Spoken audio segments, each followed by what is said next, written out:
Hey, how's it going everyone, and welcome back to the channel. So on this video, we'll be talking about some iOS 11 features. So stay tuned and we'll be right back to tackle these down.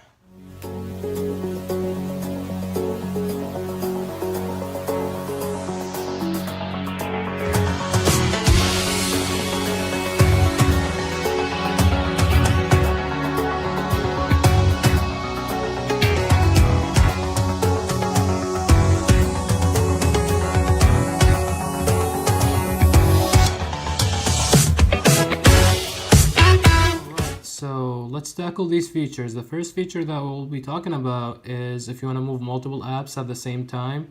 You have the ability to do that now with iOS 11, so let's see how it is done.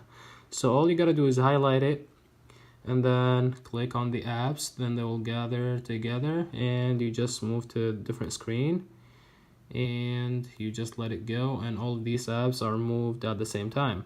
So that's very handy if you're trying to move multiple apps at the same time. Alright, so the second feature that we'll be tackling is the control center. As you see right here, Apple dedicated a full screen control center, which this way you have more settings that you can mess around with, and you can use 3D touch ability to control it as well. So like this is the volume right here.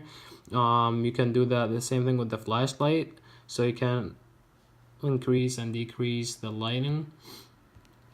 And to add more settings to it, what you can do, go to settings and then you go to control center right here, customize controls, and here where you can add and delete whatever that you don't need. So for example, we can add the text size right here, we can add the voice memos, and what we can do is go back to the control center, and as you see right here, the text size and the voice memos are right here. So there's one thing that I spent a lot of time looking for, which is the Airdrop. The Airdrop, actually, it's in this menu right here, but you have to 3D touch this menu. That's where you see it. It's right here. That's the only thing that was a little bit confusing, because there's no way that you can tell Airdrop is here unless you actually look for it. So that's the second feature. Right, so the third feature that we'll be talking about is today in the notes. What you can do is move a word individually from one line to another.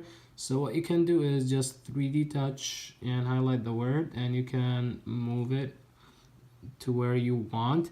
This will be handy if you have a big list and you want to move just only one word from one line to another, where this becomes handy. It is a small feature, but it's handy and you can use it. It is useful to some people.